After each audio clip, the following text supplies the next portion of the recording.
All right, let's get started.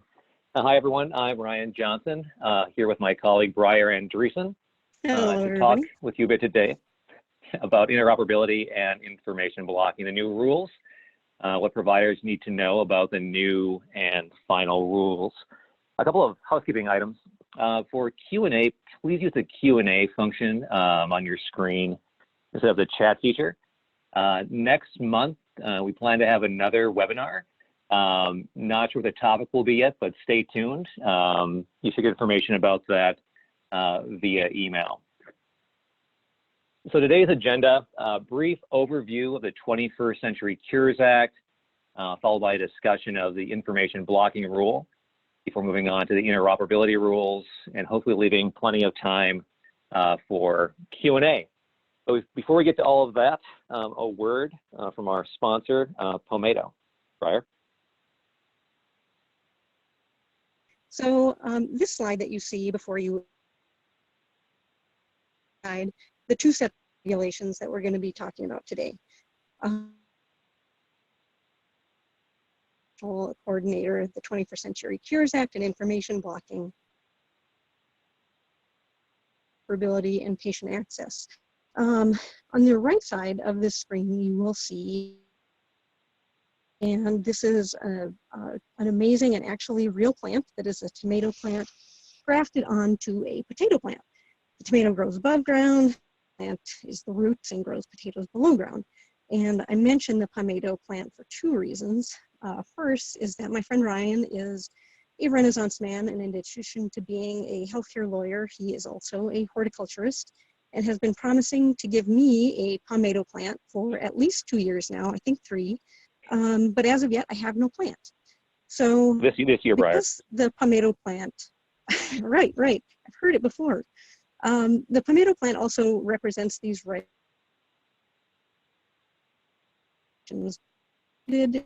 by these two different government agencies with a common goal of moving healthcare forward by making using and sharing of electronic health information easier, more accessible to patients, and just kind of moving everyone forward with technology.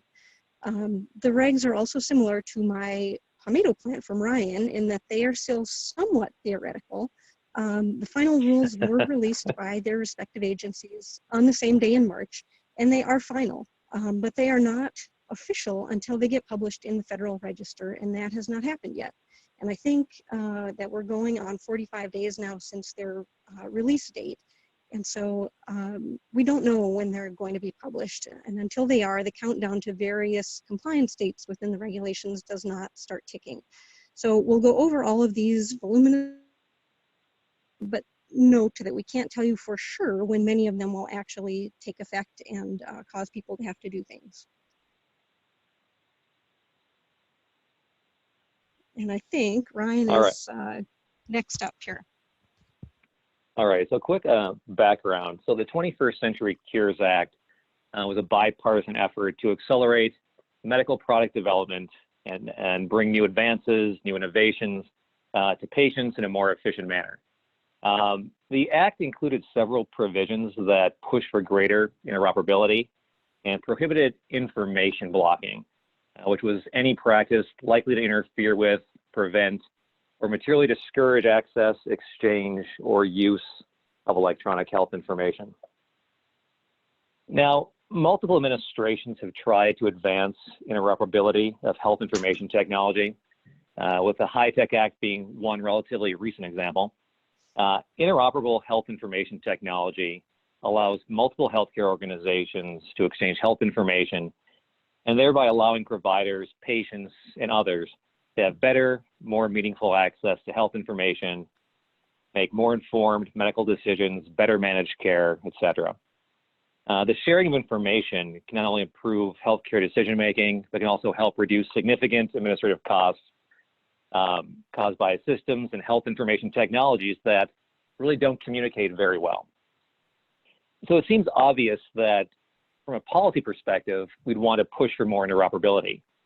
So why has it been so hard to achieve this elusive goal? Well, there are a couple of reasons. First, healthcare companies and technology vendors have acquired and developed technologies over many decades of operations. these technologies were not designed to be interoperable. And from a purely technical perspective, it's not as easy as flipping a switch to allow the systems to start communicating with each other. Second, many healthcare companies built their entire business models on protecting their data from access by others. Protecting their position vis-a-vis their clients by making it more difficult to switch to new technology vendors, adopt new software or other technologies. Now, this siloed approach, might be good for an individual company's business interests, but it's not great for the overall efficiency of the healthcare system or ensuring that patients and providers have the information they need to make meaningful clinical decisions. Moreover, such approaches have probably slowed down, and probably significantly slowed down, innovation by making it harder for innovative software and app developers to access health information from multiple sources to fully realize the power of emerging digital health technologies. Imagine if you had an app, on your smartphone that could access all of your health information from your primary care physician, your specialists, personal monitoring devices like Fitbits and Apple Watches, provide a more complete picture of your overall health and better ability to make health and medical decisions. Well, this is one of the goals of the rules we're going to be talking about today. So digital health broadly, the digital health ecosystem, includes various digital health technologies, including health and wellness apps, health IT services, telemedicine, automation robotics, connected devices, consumer apps and wearables, and various medical algorithms that support clinical decisions. Common to all of these technologies and the power of these technologies to really transform healthcare is the ability to process and use data and signals from a variety of sources to, again, give a more complete picture of a patient's, health and medical status. Now, the interoperability rule and the data blocking rules we're going to talk about today are designed in part to make all these parts of the digital health ecosystem communicate more efficiently with one another. All right, so information blocking.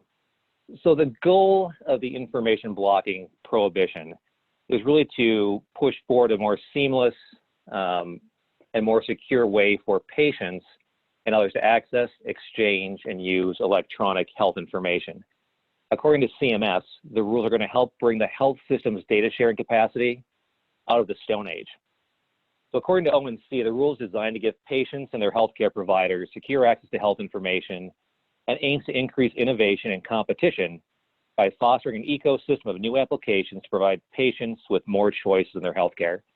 And it calls on the healthcare industry to adopt standardized application programming interfaces, or APIs, which will help allow individuals to securely and easily access their health information using their smartphones and readily available apps.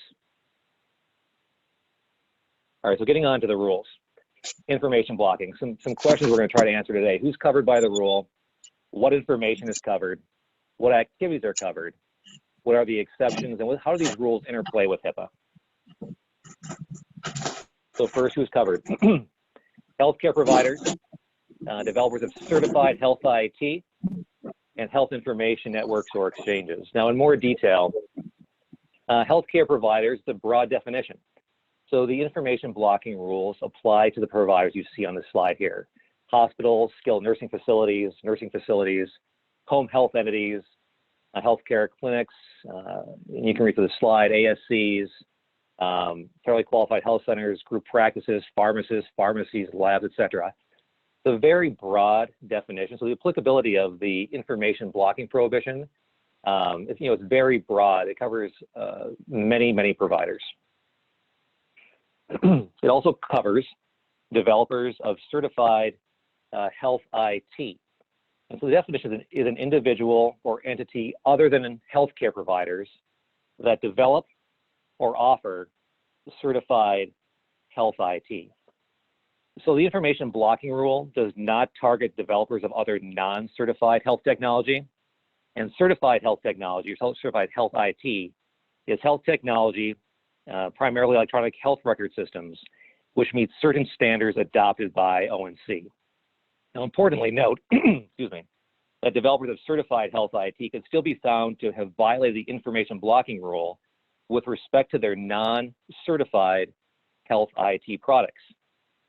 ONC has a lot of good information about the certification process. You visit their website, healthit.gov. All right, so who else is covered? Health information networks and exchanges. And so that definition is an entity that determines, controls, or has the discretion to administer any requirement, policy, or agreement that permits, enables, or requires the use of any technology or services for access, exchange, or use of electronic health information among more than 2 unaffiliated individuals or entities, and 2, that is for a treatment, payment, or healthcare operations purpose as defined by HIPAA. A couple of clarifying points. The definition requires that the health information network or exchange controls the flow of information among multiple other entities, meaning that 2 entities do not fall under this definition if they're simply exchanging information with each other. Also, the definition focuses on the activities and functions of the entity, meaning that an entity, such as a health plan, could still be a health information network or exchange, even though that's not how it holds itself out to the public, right? If one of its activities or functions is controlling EHI, that meets the definition in the slide, it'll be a health information network or exchange, even if that's not how it's known in the market. All right, so information blocking. What information is covered? So electronic protected health information as defined by HIPAA to the extent that it would be included in the designated record set. Pricing information is not expressly included or included in the definition. You have to go back and do an analysis to see if it would meet the definition of EPHI. There are exceptions, so notes, psychotherapy notes, information prepared in anticipation of litigation, not covered. Note, compliance with the information blocking rule with respect to all EHI is not required until 24 months from the publication of the final rule. Again, remember, we're still waiting for that, as Briar mentioned earlier.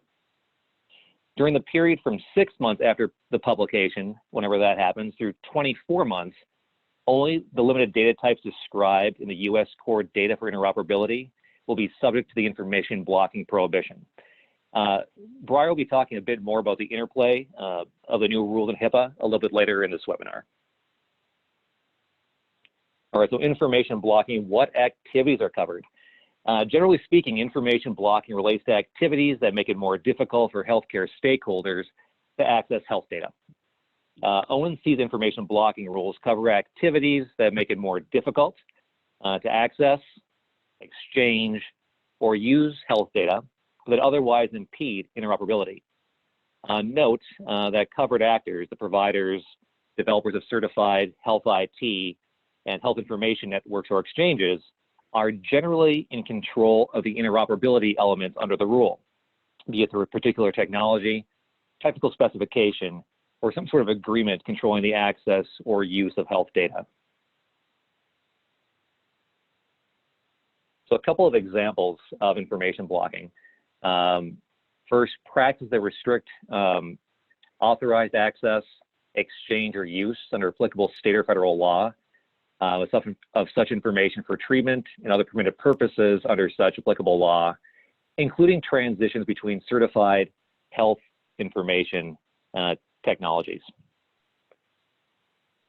So this could include restrictive covenants or other contractual provisions that limit the ability of one party to exchange or use health data, terms you might find in a software or other technology license agreement. Now note that even if a practice is covered by the information blocking rule, one of the many exceptions Briar will be discussing in a few minutes might apply.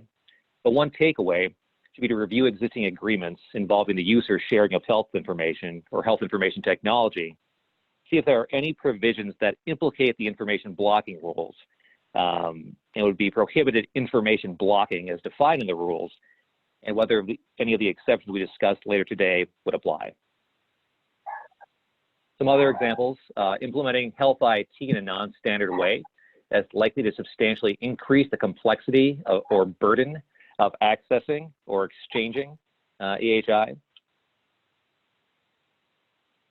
And finally, implementing health IT in ways that are likely to restrict the access, exchange, or use of EHI with respect to exporting complete information sets or in transitioning between health IT systems, or are likely to lead to fraud, waste, or abuse, or impede innovations and advancements in health information access, exchange, and use, including care delivery enabled by health IT.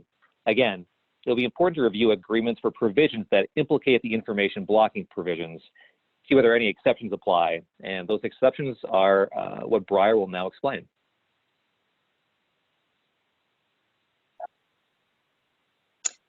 Okay, well, I understand there may have been some sound issues before, so hopefully those have all been fixed now. If not, we will try and fix them. So I'm going to, as Ryan mentioned, talk about the exceptions to information blocking. And I have our friend up here to note that we are going to have a very fun time with this. They are, the exceptions are sort of complicated. They were intended to be very, very clear. I think some of them are not necessarily, but we'll try to highlight the ones that in particular are going to either effectively direct or be important to healthcare providers. So our next slide here shows the two categories for information blocking exceptions. The first category is the exceptions to not fulfilling someone's request to access, exchange, or use the EHI. The second set are exceptions that involve how you respond, how someone responds to fulfilling requests for access, exchange, or use. Again, some will apply more directly to providers, and others may help providers in their dealings with, for example, IT developers that may be using their dirty tricks to stop people from moving systems or otherwise getting access to their info. So the next slide here is a note about the exceptions, that you do not necessarily have to meet an exception. CMS has said, the ONC has said that they appreciate that most of the actors who want to meet an exception will want to meet the definition, the specifics of an exception for information blocking. However, failure to meet an exception does not mean that a particular practice is information blocking. So similar to the anti-kickback statute, it's always nice to be in a safe harbor, just as it will always be nice to be in an exception for information blocking. But just because you don't meet every single qualification for a particular exception does not mean that whatever practice is happening is definitely information blocking. So in this first category, and you can go to the next slide, the first category is kind of why. Why are you making an exception when someone has requested access to information? Why are you not providing that access? And we've got on our next slide the exceptions. There are 5 that deal with not fulfilling someone's access request to access, exchange, or use the EHI: preventing harm, privacy, security, infeasibility of doing so, or health IT performance. And we'll talk a bit about each of these. I don't think that either Ryan or I mentioned previously that the amount of pages of paper this regulation created, just the information blocking rule ended up being 1,200 pages. And so there's a lot of nuance and detail that was addressed by the government agencies in putting these out. So we're going to cover the basics of all of these. There will be more to come on each one as we kind of figure out how to comply with these. So the first exception is preventing harm. Information does not have to be released. It is not considered information blocking if it's reasonable and necessary to not provide that information in order to prevent harm to another person. There are 2 initial criteria to meet. One, there has to be a reasonable belief that the practice will substantially reduce the risk of harm, and it has to be no broader than necessary. And then there are a bunch of other criteria that go along with it. To note on here, this is a surprisingly complicated piece of the regulations. The government spent 90 pages in the final rule discussing this preventing harm exception.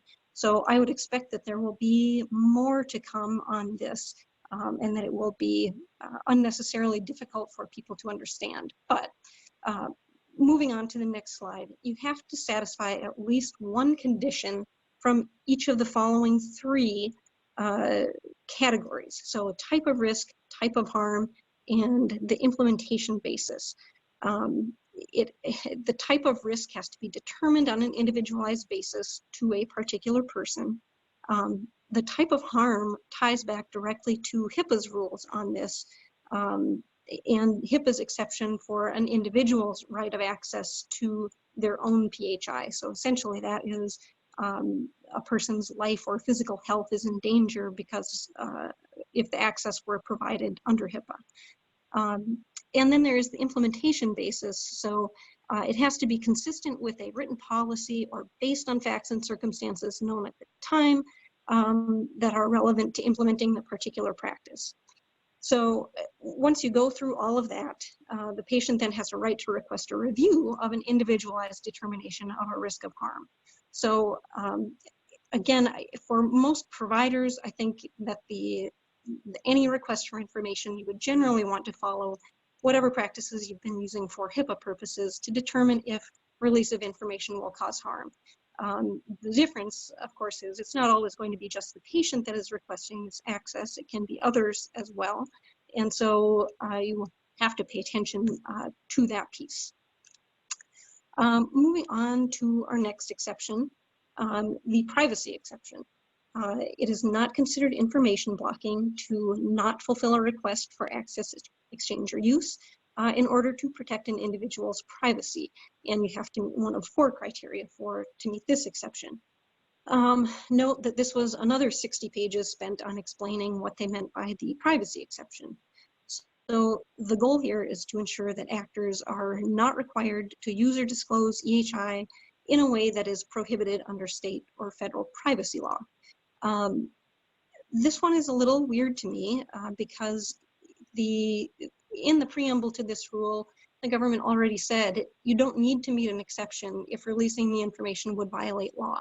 So I'm not sure that this is always super helpful, particularly in the provider community, but in any case, this slide shows the criteria you have to meet in order to meet the privacy exception. The first is there can't be a precondition to release that hasn't been met. So if state law, you need consent to disclose information, and you don't have that consent, then you've met this first criteria here under the privacy exception. The second really applies to health IT developers, and so we're not going to deal with that one so much.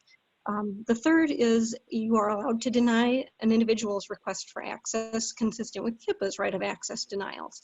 And there are several of these. Psychotherapy notes is a fairly common one. Notes that are in anticipation of a trial, CLIA, a few that don't always apply, like correctional institutions. Some states do not make any distinction, and so you would still have to release that information. But again, this should not be unfamiliar to providers of healthcare. They're already complying and making these determinations for regular patient access. And then the fourth is respecting an individual's request not to share information. This again pretty closely tracks HIPAA's requests for restrictions on use of information. But if a patient said, yes, I don't want my health insurance company to have access to this, and they have paid in full for whatever service it is, it would not be information blocking if a healthcare provider did not provide it. Our next exception is the security exception. It is not considered information blocking if you don't give information in order to protect the security of electronic health information. So for this, you need to make sure whatever you're doing is directly related to safeguarding confidentiality and availability of the EHI. It has to be very specifically tailored to security risk, and it has to be implemented in a manner consistent and non-discriminatory. And that the consistent and non-discriminatory piece is a pretty consistent theme in all of these regulations. The government is trying to make sure that health IT developers and the larger systems don't say, yes, we're going to protect the security of information by not allowing this third party to have it, but we're okay with their security and letting this other party have it when those parties are similarly situated. So this rule is, or this exception rather, is intended to cover all the legitimate security practices by actors, by providers, by health IT developers, etc. It does not prescribe a maximum level of security or dictate a one-size-fits-all approach. So everyone is encouraged to sort of determine their own security exceptions appropriately. But whenever you're using this, you have to either implement this a qualifying organizational security policy or a qualifying security determination. And that, again, is going to vary by actor. But if you don't have a written security policy, you have to have made a determination in each case based on a particularized facts and circumstances analysis that whatever you're doing to block information is necessary to mitigate a security risk to EHI. There aren't any reasonable or appropriate alternatives to the practices that are less likely to interfere with the EHI. So it does require some analysis, and they want to make sure that people don't just say, oh, I can't give access to this provider because we think it's a security risk. You actually have to do some analysis on that. Our next slide is the infeasibility exception. And this is, again, a little bit complex, but it is intended to recognize, again, the legitimate practical challenges of not having or not being able to obtain the technological capabilities, the legal rights, or other means necessary to secure access, exchange, or use, or that you can't appropriately segment the information. You can't unambiguously separate the requested EHI from EHI that can't be made available because of an individual's request, or because it's not permitted to release it by law, or that can be withheld in accordance with other sections of this set of regulations. So it is not information blocking to not fulfill these requests if you meet one of the following events. The first is uncontrollable events, natural disasters, public health emergencies, etc., pandemics perhaps. Segmentation, again, this is when you can't unambiguously separate the information that's been requested from information that you can't provide by law or for some other reason, or infeasible under the circumstances.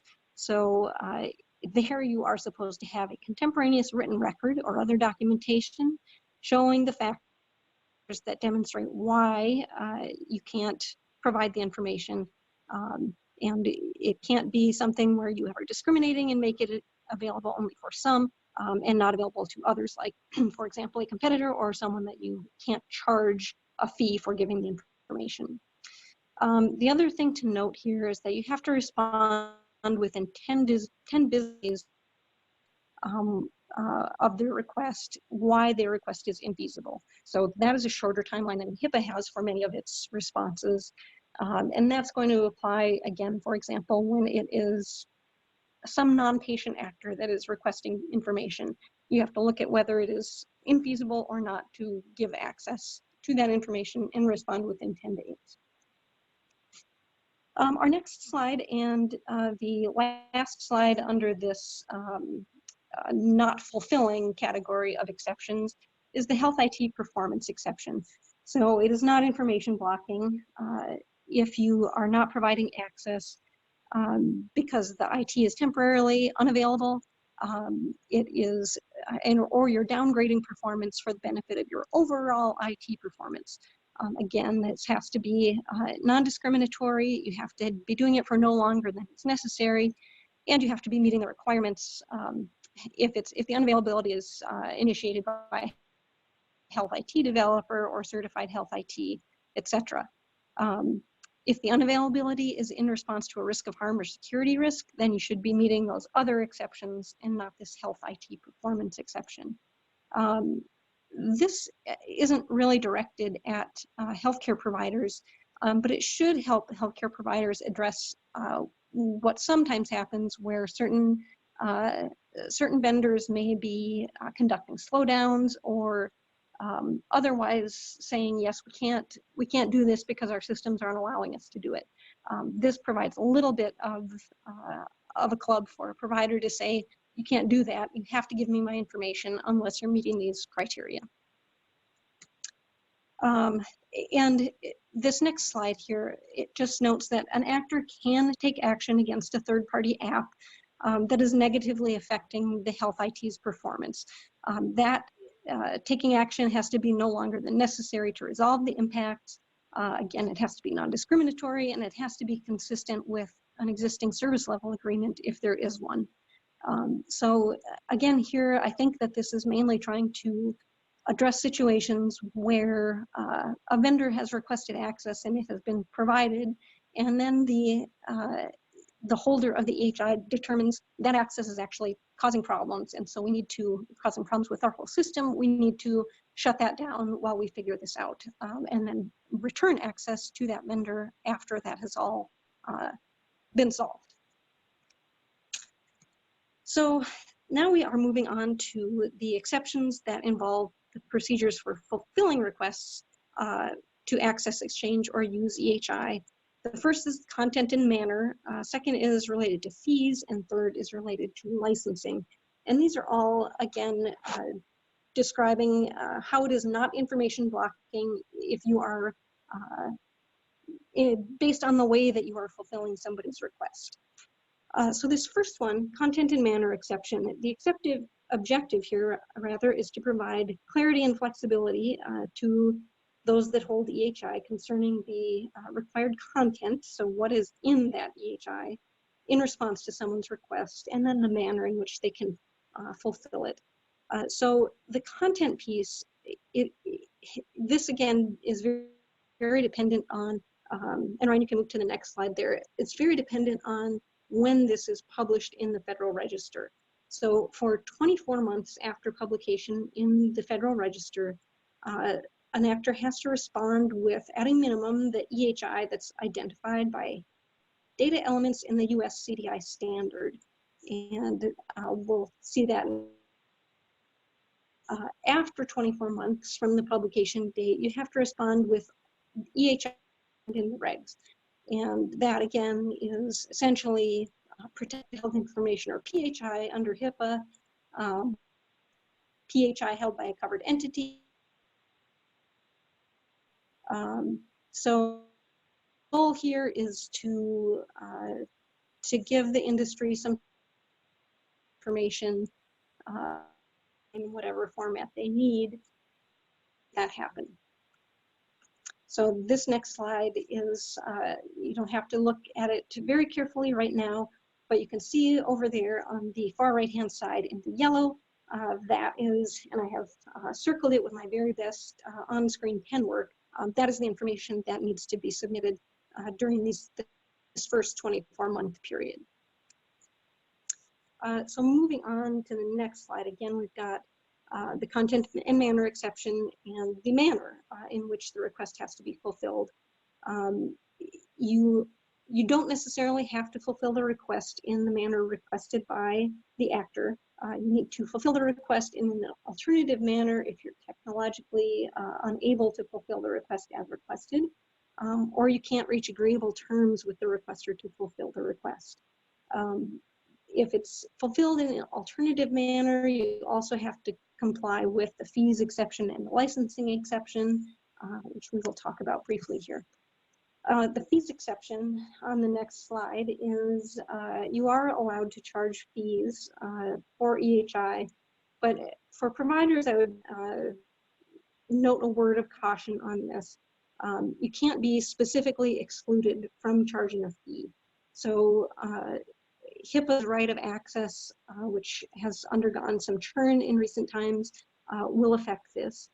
If it's an individual requesting a right of access to their own information, if they want copies of it, you have to only charge a reasonable and cost-based fee. And you can't charge a fee just to give someone electronic access to their own EHI, or their personal representative, or another entity that's designated by the individual. If it's just access, you can't charge for that. These two bullet points that include the red language, I think these will be useful to healthcare providers as they are dealing with vendors, particularly when they are terminating a relationship with a vendor. It is not permitted to charge a fee to perform an export of EHI that is part of this health IT that's certified.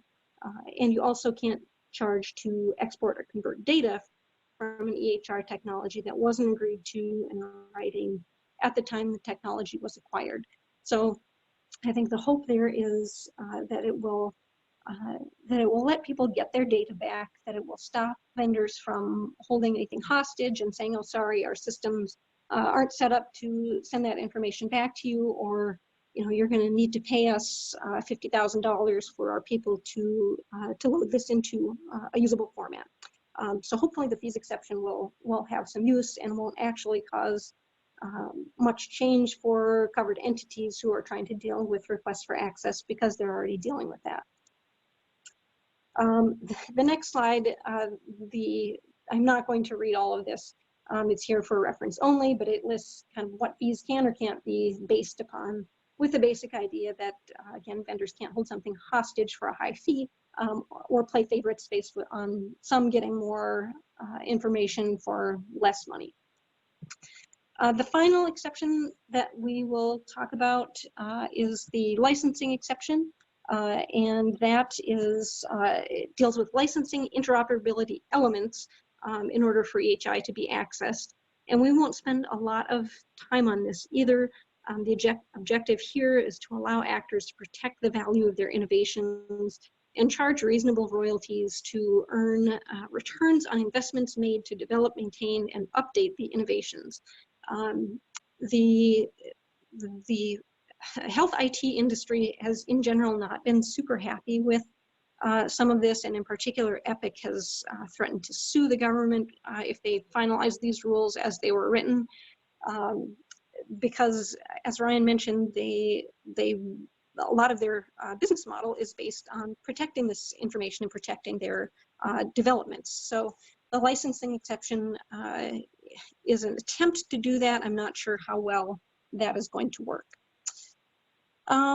And then we've got this next slide, again, shows the Cures Act, the final rule highlighted regulatory dates.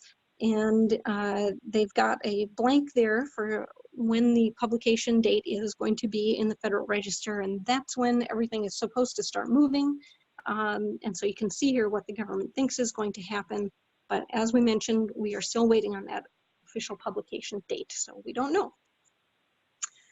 This next slide is what I am imagining implementation of some of these interoperability provisions is going to be like. It is going to be a lot to accomplish in what right now is mostly a 6-month period for people. So we will see if the industry can handle that, or if there might be some appetite on the part of the government to delay. And the next slide is the interoperability and patient access rules for CMS. This is the second set of regulations. So information blocking is now in the past, and we will talk about all the stuff that CMS is caring about for interoperability and patient access. There are a bunch of provisions in this rule. Ryan and I are going to talk about a bunch of them, not all of them, because again, this was a lengthy rule. So we will just go through the things that are listed here. And we'll start with interoperability and patient access goals. The goal is to give patients more rights to their information, have health IT be able to interact better. It applies to healthcare providers, but many of the provisions are for CMS regulated payers. And they will still affect providers, but maybe not quite as directly. There is a lot of reliance in these regulations on third-party apps to accomplish CMS's goals. They want the APIs to be pro-competitive and technologically transparent with technology that is standardized. They said, we recognize this is a complex landscape for patients.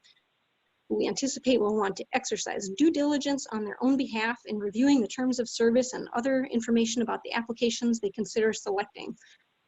I have some opinions on how much patients are excited about reviewing terms of service, but we shall see. The next slide just lists some of these interoperability provisions that we are going to be talking about. And so we'll skip right ahead to the patient access API. Payers have to implement patient access open API by January 1, 2021. This is one that is so far not dependent on publication in the final rule. This allegedly is going to be happening on January 1st. Payers need to allow third-party apps to retrieve adjudicated claims, encounters with providers, and clinical data, including lab results, with dates of service after January 1, 2016. So again, as of January 1, 2021, payers have to load all of this information from 2016 and on and make it available for apps. They have to deliver this information 1 business day after a claim is adjudicated or encounter data is received. A big note here is that CMS does not regulate the apps themselves, the FTC does. And the FTC has not come out with very much information that tells them what to do at this point. And we don't really anticipate that they will. So plans are supposed to be responsible for educating enrollees about the risks associated with sending health information to a third-party app. And payers are supposed to do a risk analysis for these apps. The direct effect on providers here should be fairly minimal, but I think that we can expect to see some changes to payer contracts as a result of what they're required to do. One other note on this patient access API, CMS has noted their experience with the Medicare Blue Button experience. And on our next slide, we can see this is a way Medicare beneficiaries have been able to download claims and encounter data through mymedicare.gov. It was modernized and now allows beneficiaries to access through APIs. And in the regulations, the government talked a lot about Blue Button 2.0 and their experience with this and how it is allowing beneficiaries to have this access. They note that it has information on 53 million beneficiaries, and they also noted with some pride that over 53,000 beneficiaries have taken advantage of Blue Button. So I am not great at math, but I think that is a 0.1% of people that have accessed this. So it is not clear how much people are going to want to take advantage of third-party apps to access this information anyway, but that is out there. And with that, I will turn it over to Ryan. All right, so quickly, the provider directory API. By January 1st, 2021, plans must make standardized info about their provider networks available through a public provider directory API. And they must update the information within 30 days of receiving a change. Enrollees are still encouraged to check with a new provider about network participation to avoid any surprises. So they continue to work on improving the accuracy of directories. All right, payer-to-payer information exchanges. CMS regulated payers are required to exchange certain patient clinical data at the patient's request, and all payers are required by January 1st, 2022 to implement a process that allows electronic health data to be exchanged between payers. Now, CMS does not specify the means by which payers must exchange the data, and this rule does not apply to state Medicaid and CHIP agencies. Public reporting and information blocking. So CMS is going to publicly report eligible clinicians, hospitals, and critical access hospitals that may be information blocking based on how they attest to certain promoting interoperability program requirements. So there will be some reporting of information blocking under the new rules. Back to Brian. Sorry that you've had to hear me ramble on so much here, but patient event notification, the idea here is that notification will trigger a receiving provider. Well, the providers are going to be required under a new condition of participation to send a notification when there is an admission, discharge, or transfer event. These notifications don't have to include a diagnosis. Provider can use an HIE or some other third party to actually do the sending of information. But it has to be this notification with the idea that when a receiving provider gets this notification, they'll be able to reach out to the patient and deliver follow-up care in a timely manner. This is going to apply 6 months after the finalization of the rule. It's going to apply only if a hospital's EHR meets the content exchange standard, and per CMS, you can easily obtain that information from your health IT developer. Note that this is part of the COP for medical record services, not discharge planning. So they mean for this not just to happen when a patient is discharged, but when they are admitted to the ED and when they then registered in the ED, and then a separate notification when they are registered as an inpatient, assuming that happens, and then another one when they are discharged. The next slide gives a little bit more information about this. The notifications only have to go to a primary care provider, primary care practice group, or others that the patient identifies as being responsible for their care. You don't have to use specific technology to send it, and CMS has acknowledged that it might be difficult for certain providers to receive notifications because there's no standard technology for how it's supposed to happen. For HIPAA and state law purposes, again, still pay attention to patient requests to not send information to a particular provider or to request restrictions. To me, this seems difficult to implement given the timelines for sending notifications, since it's supposed to be happening sort of in real time.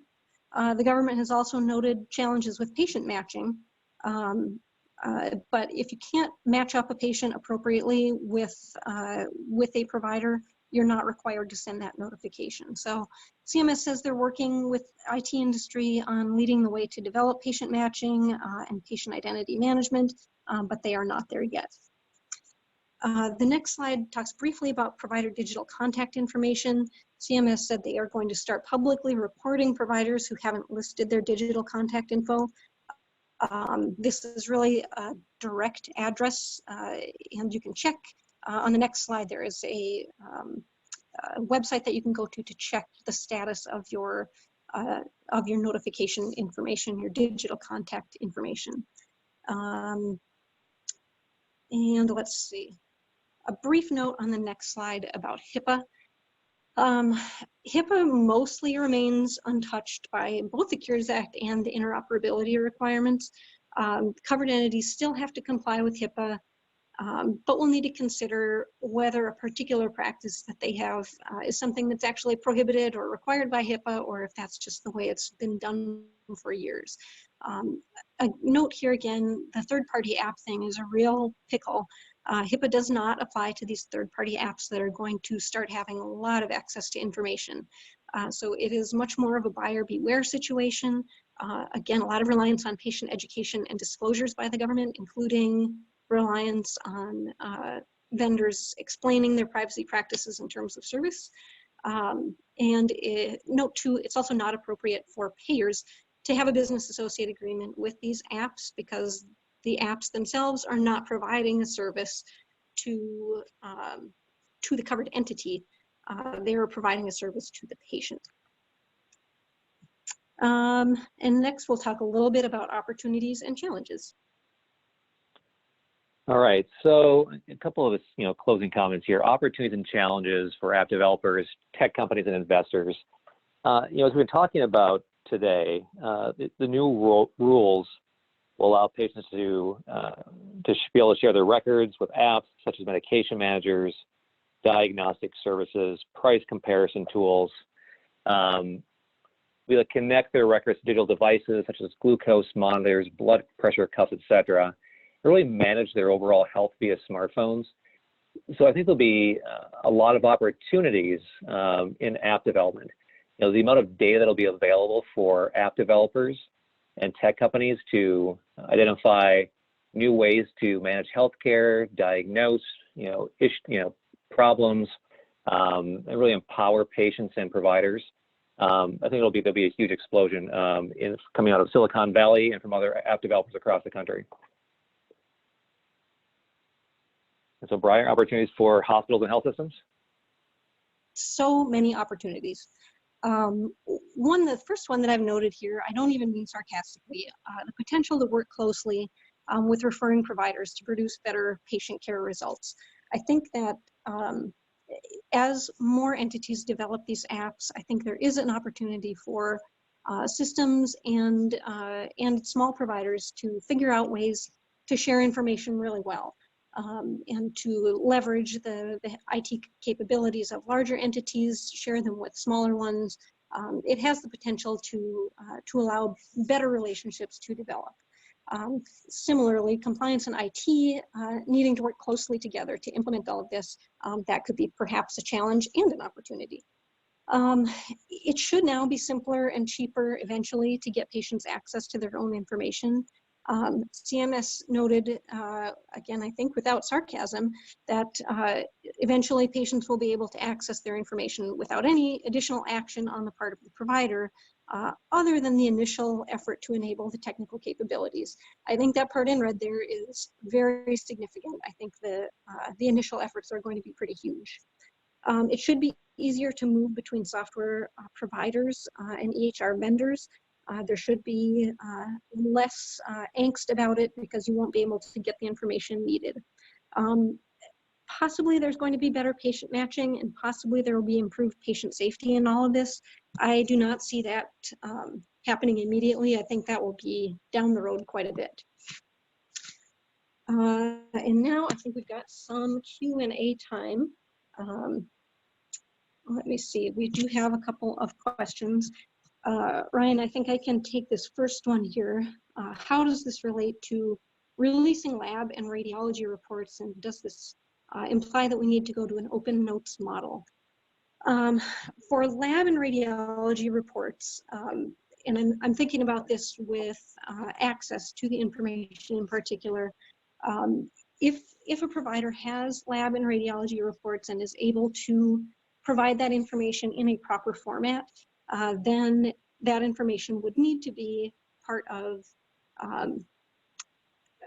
what you're providing to a patient. There was some discussion in the preamble about concern with lab reports in particular, that it can't always be provided in a format that would make sense to someone. And if it can't be provided in a format that would make sense, then it would not have to be provided. But they wanted to be clear that providers aren't allowed to hold on to it just because they think somebody won't read it right. So I think that is a little bit of an open question. I don't think this means you have to go to an open notes model, but I do think it's we're getting closer to a point where patients are going to be able to see much more information via these apps, and so providers will want to make sure that they're a little bit careful about what information is going where and what they're writing down that patients are going to be able to see.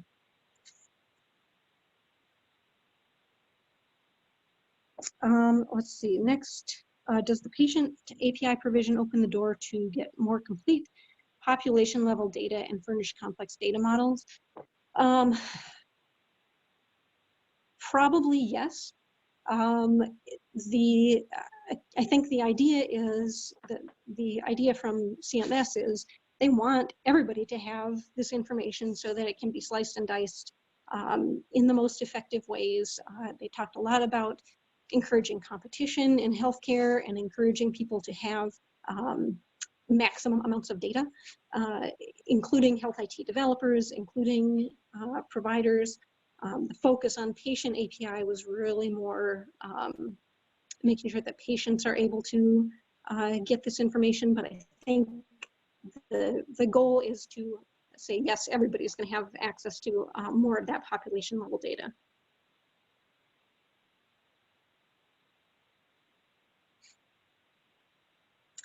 Let's see here, another question, as a provider, does this mean we should have our care quality and next gen share up and running by 2021? I have to admit that I am not certain about what that means. So if you want to shoot us an email, or Ryan, perhaps you know. I don't know. We can maybe follow up after we wrap here. Sounds good.